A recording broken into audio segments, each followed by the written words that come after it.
আমি যদি আপনাকে বলি পৃথিবীতে এমন একটি উপজাতি আছে যাদের গড়ায়ু 100 বছরের উপরে, আর এখানেই শেষ না, এই উপজাতির একজন বৃদ্ধা 90 বছর বয়সে বাবা হওয়ার ক্ষমতা রাখে এবং এদের মহিলারা 60 থেকে 70 বছর বয়সে অনায়াসে গর্ভবতী হন। এই উপজাতির নাম হুঞ্জা উপজাতি। ওয়ার্ল্ড ব্যাংকের দেওয়া তথ্য অনুযায়ী মানুষের গড়ায়ু 70 থেকে 72 বছর।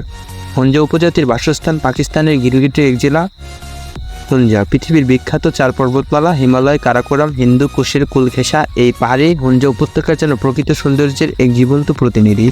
এই হুঞ্জা উপত্যকায় 2000 সালের আদমশুমারি অনুযায়ী 87,000 হুঞ্জা বসবাস করে। এরা ইসলাম ধর্মে শিয়া সম্প্রদায়ের অন্তর্ভুক্ত।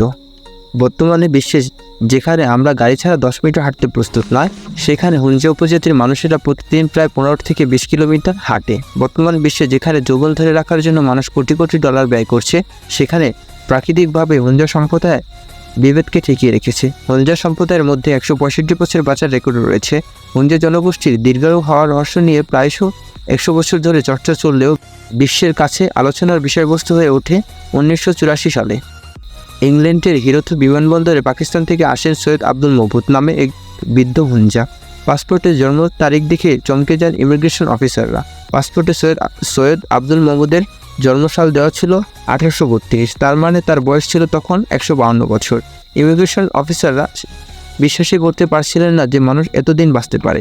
সংবাদ মাধ্যমের কল্যাণে সারা পড়ে যায় বিশ্বে। গবেষকরা দলে দলে আসতে শুরু করে হুঞ্জা উপত্যকায়। হুঞ্জারা দিনে মাত্র 2 বার খাবার খান।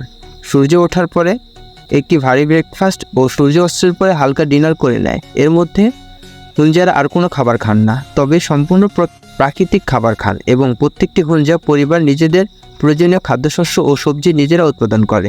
হুঞ্জারা তাদের খাদ্য তালিকায় রাখেন প্রচুর পরিমাণে শুকনো অ্যাপ্রিকট এবং লেবু জাতীয় ফল, বাদাম, সিম, ভুট্টা, কলি ও বজ্রের মতো স্বচ্ছ মাখন, পনির, ডিম, দুধ তুলনায় কম খান হুঞ্জারা।